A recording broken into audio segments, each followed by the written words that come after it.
from those of us who are struggling for justice.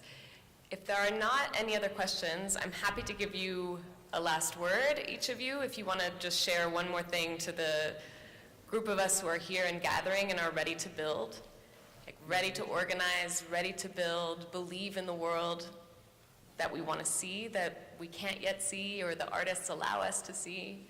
There's one more thing that you might want to leave us with before we close. I would love to hear it from you. Yeah, I was thinking about what Monica Trinidad was saying in her video about the importance of art. It's very, very, very important. You know, if we think about, like I love to, you know, to go to actions and do chants. And some people might not know this, but the Black Panther Party, they had a group, a music group called the Lumpin'. And I just got the book recently about the history of that. And they had songs, I think, like Free Bobby and other songs as well. And music, like I'm a big hip hop fan. I grew up on hip hop. I still love hip hop. And music has influenced the youth.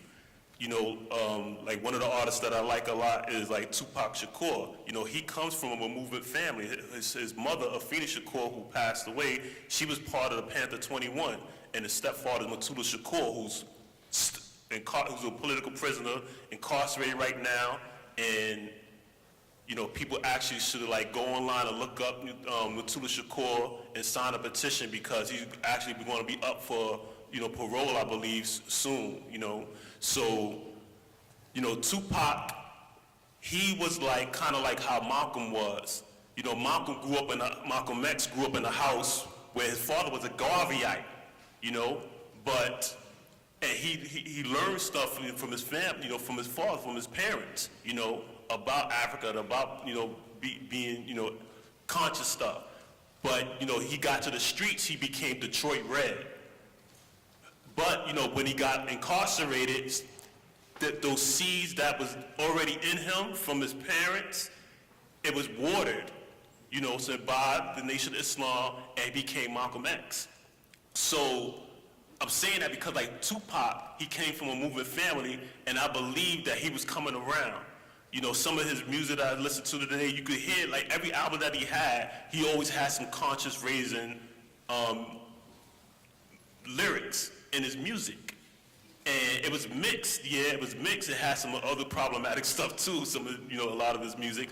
But because he had those seeds implanted in him, the people who probably wouldn't listen to him when he talk about revolution and stuff like that, will listen to, you know, his other music. And then they'll probably come across those conscious lyrics, and that would plant a seed. So art is very important. Music is a part of art. There was like the chants that used to happen. Like today, like some chants I don't really like those civil rights chants that people be doing, because I'm trying to move away from that. But it was like chants. If we look across move, like chants today have an impact. People who create and develop chants, it has an impact. Like it was a time it was chants like in the party, the Black Panther Party, they had chants like, time to pick up the gun off the pig. The revolution has come off the pig. Today it's like, hands up, don't shoot. So like, chants is part of art, music is part of art, and we have to contend with some music and chants that's not in line, you know, with our politics. So to the artists out there, you know, we need some conscious music. Beautiful.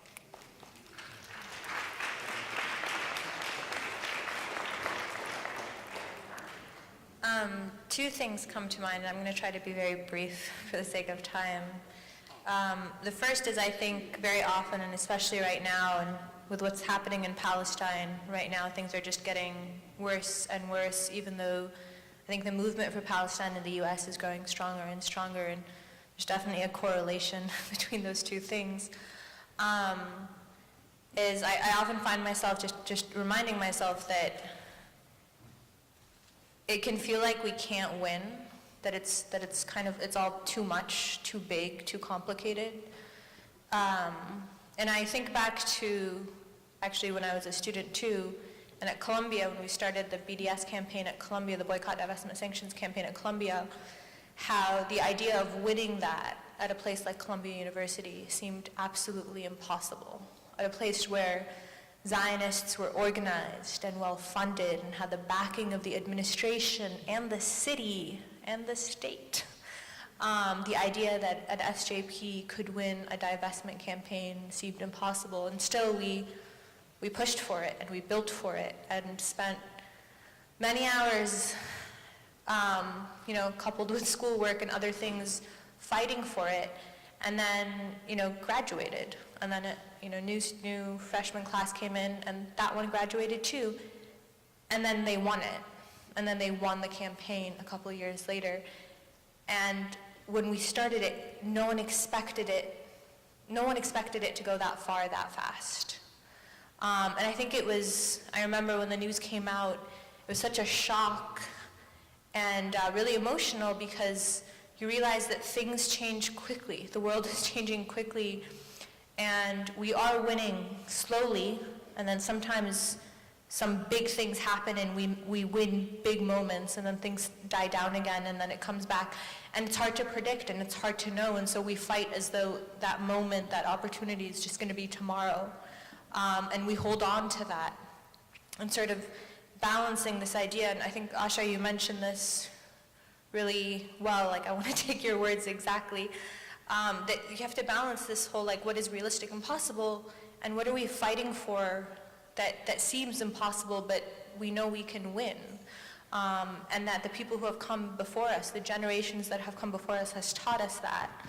And this links to the other thing I wanted to mention that I'm constantly sort of grappling with, which is the past and the struggles of the past and the organizers of the past, and specifically with Palestine. Like, there are so many incredible people to name. Ghassan Kanafani is one of the first that comes to mind. But also how important it is not to romanticize the past and get stuck in the past and the strategies of the past. To study them and learn from them, from the people and the movements and the campaigns that brought us to where we are, without treating them as a blueprint for where we want to go. And I think it's really tough to do that, and it can be easy to get sucked into romanticizing the past, but how important it is to look at our context now, with all that we've learned from those who've come before us, and then to think about what is our strategy for what comes next, what is our blueprint for what we want to build, and to be humble but also visionary and confident in that we're able to do that with what we have today, with who we are today, and where our movement is today.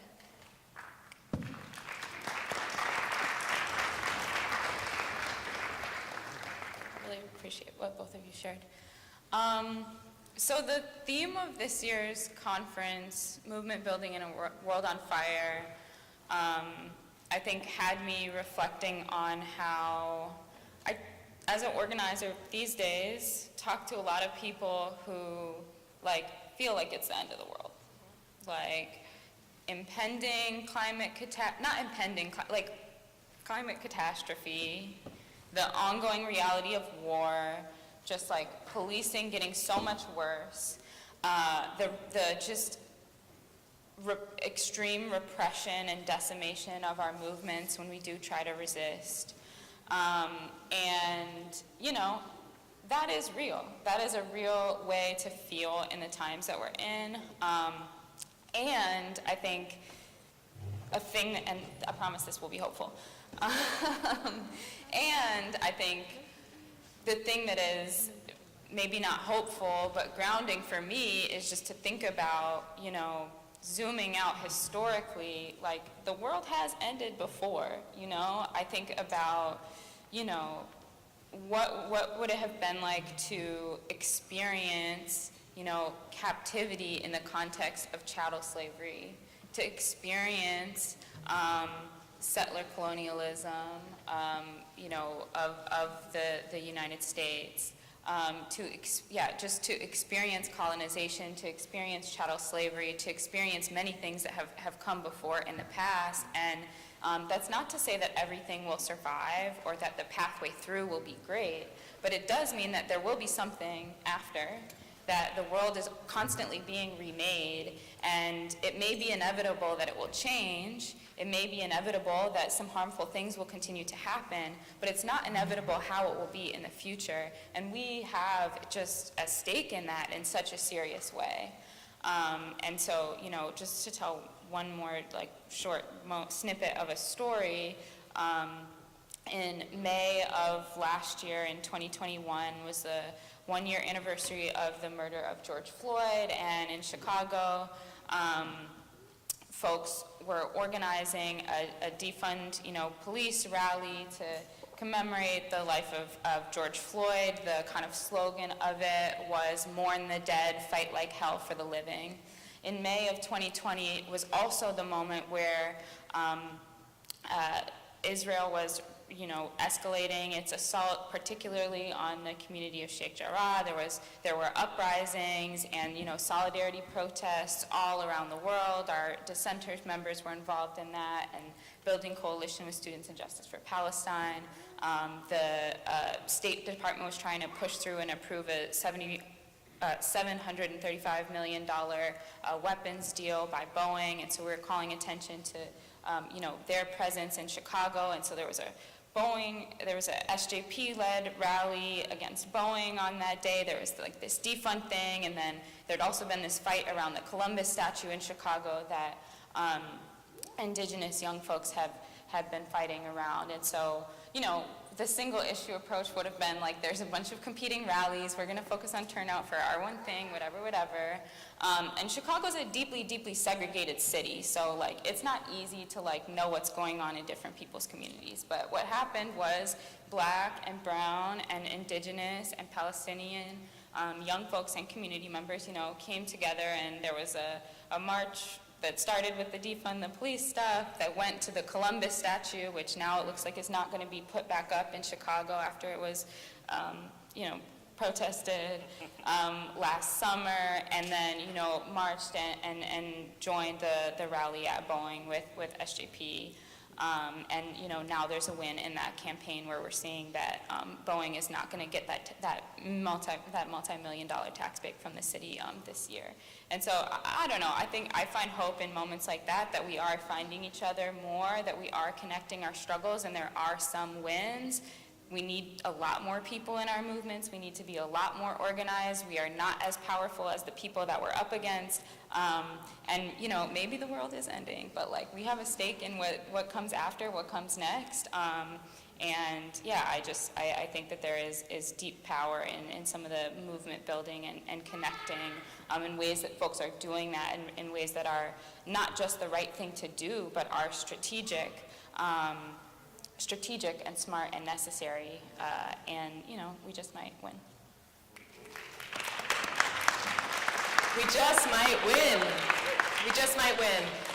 And as a combination, I hope you all are having lunch, but to Darren, who's asking us about chanting and music, are folks familiar with the song, Nalini Stamp, an amazing organizer, artist, cultural worker, wrote a song called The People Will Rise. The People Will Rise. And love this song. It's a great chant. I'm going to teach it to you. But I want to build on the theme of the conference. And so after I heard this song, I wrote another verse, which is also kind of this visionary world, imagining where we're going, and I think the next panel is going to take us there. But it goes like this. So I'm going to speak it, and then you'll speak it, and then I'll sing it, and then you'll sing it back to me. So this is again on the tune of The People Will Rise by Nalini Stamp. Okay, so it goes, welcome to the revolution where your shit's burnt down. Welcome to the revolution where your shit's burnt down. There's syncopation. Welcome to the revolution where your shit's burnt down. Welcome to the revolution where your shit's burnt down. All you stole has now been recovered. What was lost is found. All you stole has now been recovered. What was lost is found. The people are fire, the people are fire, the people are fire. The people are fire, the people are fire, the people are fire. Welcome to the revolution where your shit's burnt down. Again, welcome to the revolution where your shit's burnt down. Welcome to the Revolution where your shit's burnt down.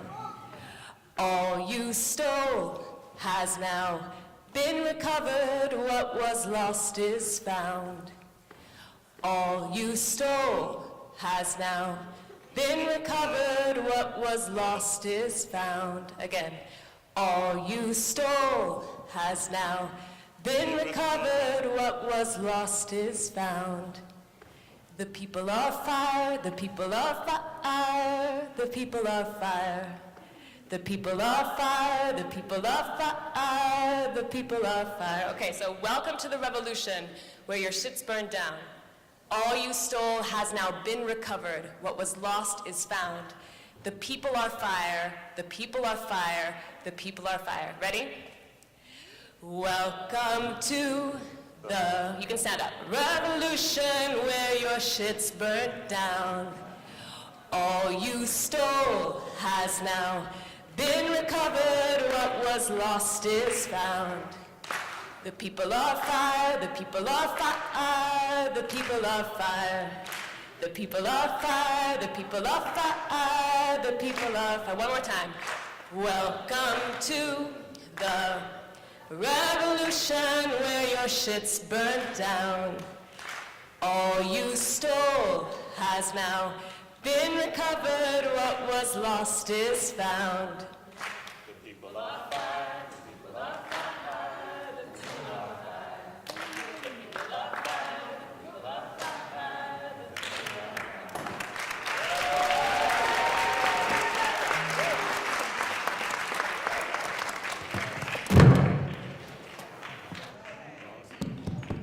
Thank you guys for that. Thank you. I was ready for a next round of the People of Fire. I was coming in trying to do the dance. The people are fire, the people are fire, the people are fire.